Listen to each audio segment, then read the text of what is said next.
محمد رسول الله.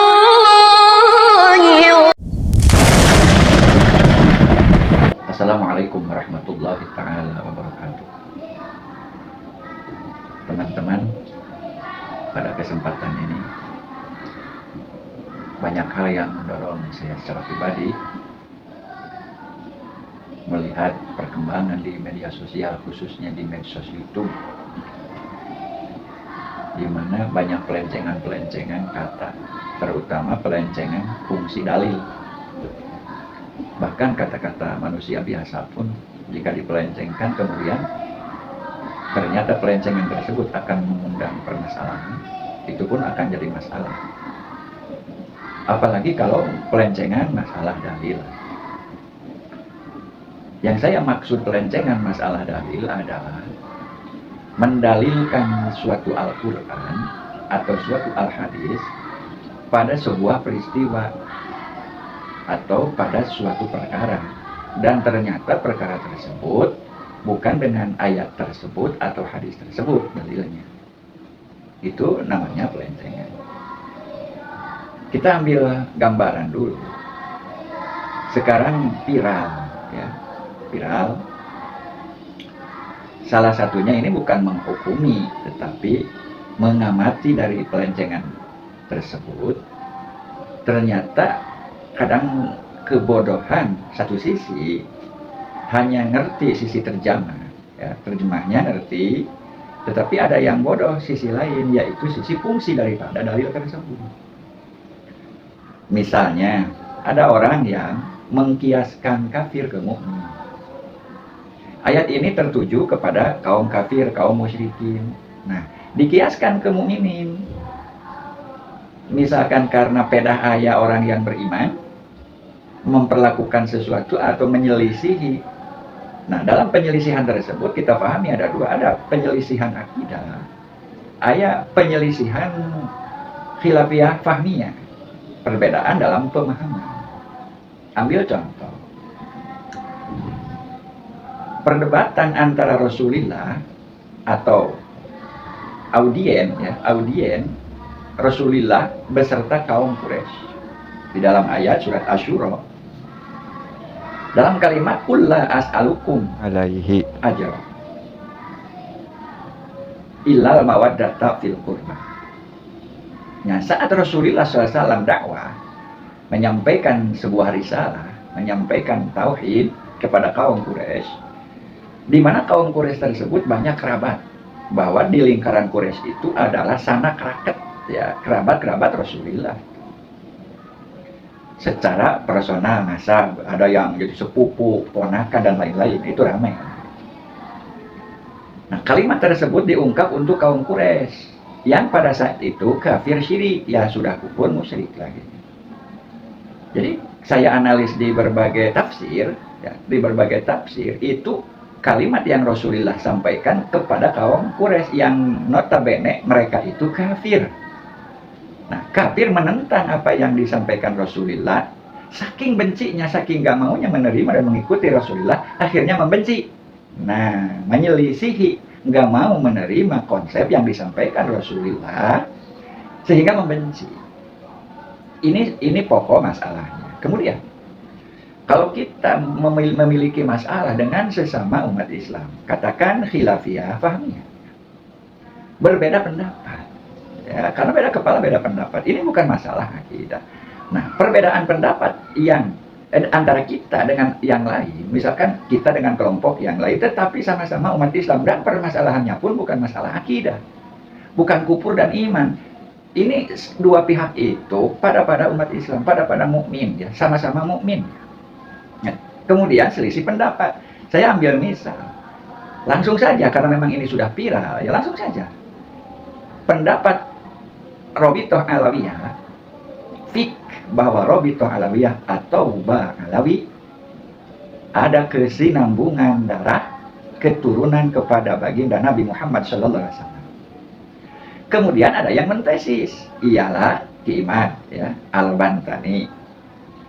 Nah, Ki Imad meneliti tentang ilmu nasab dan ditemukan menurut Ki Imad bahwa Ba'alawi tidak tersambung kepada baginda Nabi Muhammad sallallahu alaihi wasallam. Kemudian pihak Kiimat dakwah mengajak kepada pihak Ba'alawi. Ya, kemudian misalkan ada dari pihak Ba'alawi yang emosi, yang tidak menerima kepada ajakan Kiimat, berarti menentang atas tesis Kiimat. Maka Kiimat atau siapapun di sini yang saya lihat videonya dan dengar kata-katanya Kang Haji Roma, ya, Kang Haji Roma Irama, mengutip ayat tersebut bahwa apa yang disampaikan dalam setiap podcast beserta para ilmuwan yang Kang Haji Roma Irama panggil pada saat itu, ini merupakan sebuah ajakan, ya. Jadi ajakan seperti hanya Rasulullah kepada kaum Quraisy. Di antara Rasul dan kaum Quraisy ada kerabat, di antara Kang Haji Roma, Ki Haji Imad dengan Robito Alawiyah itu ada kedekatan, ada emosional, ya. Ada hubungan emosional yang cukup dibilang atau dikesan sebagai kerabat. Kemudian diperkuat dengan dalil innamal mu'minun ikhwatun fa aslihu baina akhwaikum, mungkin mengambil kata biru ukhuwah daripada keimanan. Maka ini sudah jelas bahwa ukhuwah itu. Nah, tidak boleh memakaikan, memungsikan dalil tersebut. Kenapa? Karena kalau misalkan kita ngajak, ya, saya mengajak pihak Robitoh Alawiyah untuk mengikuti analisa saya tentang nasab nyampe atau tidak kepada Rasulullah, dan ternyata nasab tersebut terputus daripada Nabi menurut analisa saya ini dalam contoh. Nah, saya tidak boleh mengkesan bahwa pihak Robitoh itu bagaikan kafir Quraisy pada saat itu. Jadi dalil tersebut tidak untuk dikutip dalam persoalan nasab ini. Jadi kalau saran saya ini untuk sekian pihak, ya, tidak tertuju siapapun, tetapi di situ ada. Nah, itu sebagai gambaran bahwa ada pelencengan dalil. Kemudian yang kedua, ada seseorang Kiai Imad, ya, itu bahwa tesis dirinya itu didalilan, dikiaskan atau dikembalikan pada konsep nas kutubun qayyimah. Sehingga pihak Robitoh Alawiyah yang tidak menerima hasil tesisnya itu, Ki Haji Imad mengembalikan lagi, ya, mengembalikan pada konsep lam yakunil ladzina kafaru. Itu jelas-jelas itu pelencengan. Begini, yang disampaikan Ki Haji Imad itu bukan masuk, ya, tidak selevel Al-Qur'an. Kemudian yang dianalis, yang ditesis, yang dikritik atau yang ditarget oleh Ki Haji Imad bukan kafir. Kalau tesis Ki Imad dikembalikan, dimarjekan kepada kutubun qayyimah, suhufan mutahharah, itu jauh. Kenapa? Karena isi tesisnya bukan mengajak Robitoh Alawiyah kepada iman akidah Islamiyah, ya, tetapi tentang nasab agar menerima apa yang digali, yang dianalis oleh Ki Imad tentang nasab itu. Nah, sedangkan di posisi Robitoh Alawiyah, insya Allah Ta'ala mereka itu iman-iman, ya, para mukminin muslimin, gitu. Nah, ini lagi-lagi sebuah pelencengan. Artinya jangan mengkiaskan hal itu. Kenapa? Karena tidak langsungnya mengiaskan mukmin dengan kafir, ya. Yang dulu itu Rasul dalam ayat tersebut tertuju kepada kaum kafir, Yahudi dan Nasrani pada saat itu, ya. Sedangkan yang Ki Imad itu analis atau targetkan bukan kafir. Terus bentuk ajakannya pun bukan masalah akidah, bukan masalah iman. Mereka kafir harus agar iman. Bukan seperti itu. Jadi ini pelencengan yang berbahaya. Ada lagi, ya. Saya sudah kirim di video shot.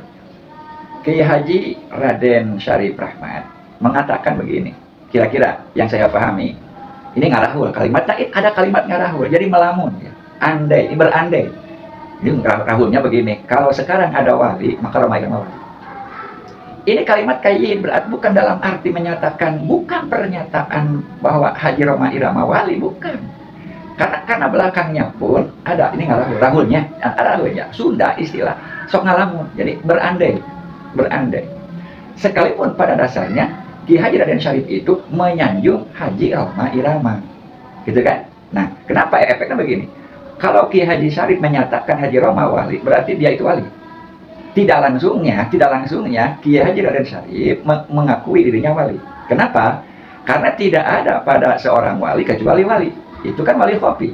Nah, kenapa dikatakan wali khofi? Banyak pihak yang belum tahu, misalkan Roma Irama itu wali, ya, itu namanya wali khofi. Cetuk satu orang mengatakan bahwa Roma Irama itu wali, maka yang mengatakan itu wali. Wali itu la yariful wali illal wali, yang tahu wali adalah wali. Berarti ketika mengatakan Haji Roma itu wali, maka si penyebut itu wali. Berarti tidak langsungnya beliau itu mengakui atau merasa dirinya wali, padahal kata sanjung. Kalimatnya cukup, solehnya mencapai titik papan atas untuk kelas kita sebagai umat. Itu sanjungan. Tetapi disampaikan oleh Ki Haji Imad, ya, oleh Ki Imad, apa disampaikannya? Bahkan Ki Haji Raden Syarif mengatakan, nah itu, Roma Irama waliyun min auliyaillah, dengan ulang kata di taukidan kata. Berarti itu pengukuhan. Ini pelancengan juga itu. Padahal kalimatnya bukan seperti itu. Jadi untuk teman-teman bisa dilihat di video short ya. Di short ada apa yang disampaikan Ki Imad, apa yang disampaikan, yang disebutkan oleh Ki Haji Raden Syarif. Kemudian efeknya, jika Haji Roma Irama mendengar hal itu akan tersanjung. Hati-hati, memang makhluk Allah harus dipuji. Tetapi makhluk yang dipuji, hati-hati, itu hakikatnya dibunuh. Kalau Pak Haji Roma mendengar kalimat tersebut akan sejauh mana? Kalau labil imannya akan tersanjung dirinya. Dan disitulah akan terbunuh dengan kalimat tersebut. Ya.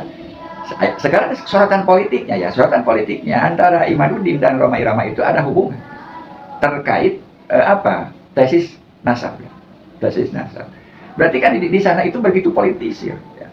Memang maksudnya Ki Imad pun menyanjung Roma Irama maksudnya.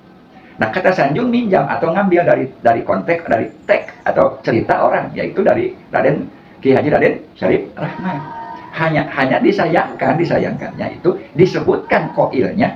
Nah, sedangkan kalimat dari koil tersebut berbeda. Kata Ki Haji Raden Rahmat, nah kemudian kalimatnya berbeda dari aslinya, itu namanya pelancangan. Itu bisa berbahaya. Jadi jangan sesekali ya, jadi teliti kalau memahami Al-Quran, apalagi dijadikan sebuah referensi untuk sebuah kata-kata atau sebuah perkara, sebuah kasus, teliti. Pertama ketahui asbabun nuzul, kemudian dia maudhu'nya, ada wadhi, ada maudhu'nya. Ayat tersebut maudhu'nya siapa? Agak ada bahaya. Dari dua konteks, sebaik Haji Roma Irama menyatakan misalkan kulla aslukum ali ajro, nah saya ini bicara kepada pihak Pak Alawi, tetap saya cinta Pak Alawi, gitu kan kalimatnya, la as'alukum ajro illa mawaddata fil qurba, karena ini ya, karena di antara kita ini ada kedekatan, lagi katakan itu, ada kedekatan. Sekalipun ayat tersebut untuk nabi ya, dari nabi untuk kaum. Nah, berarti tidak langsungnya Bung Roma teh kieu ya, kalau Sundanya ya, kalau Sunda seolah-olah Robito Alawiyah atau Pak Alawi itu yang ada di dalam itu, itu kepada Quraisy yang pada saat itu kafir dan syirik ya, kufur dan syirik. Nah, seperti itu. Sedangkan Bung Roma dan Mbak Alawi itu ada hubungan emosional, ada kedekatan. Tidak boleh, pokoknya ayat tersebut bukan untuk menjadi seperti itu. Sekarang dikiaskan jenjang, kiasnya karena beda akidah, itu kafir, ini mukmin, kedua-duanya. Kemudian kasusnya atau poin masalahnya itu masalah akidah, masalah usul, sedangkan ini apuru ya, tungtung bahwa. Nah, terus kemudian Ki Imad tesisnya itu tidak selevel tidak selevel kutubun qayyimah yang dimaksud pada saat itu Al-Quran, Al-Injil atau Al-Zabur, tidak selevel itu. Kemudian poin permasalahannya bukan juga masalah akidah, jadi jangan dikaitkan dengan lam yakulil ladzina kafaru min ahlil kitab, sehingga kesananya subhanallah mereka menentang apa yang saya sampaikan, apa yang saya ketahui. Nah, dikaitkan dengan ayat tersebut berarti mengkiaskan konsep Ki Imad kepada Nabi, mengkiaskan penentangan Mbak Alawi kepada kaum kafir pada saat itu. Beranggapan tesisnya itu kutubun qayyimah termasuk suhufah mutahharah, dan beranggapan si penentang itu siapa? Alladzina kafaru min al-yahudi nasrani. Itu yang berbahaya dampaknya. Termaksud atau tidak tetap nyatanya seperti itu. Sekian dari saya. Wassalamualaikum warahmatullahi wabarakatuh.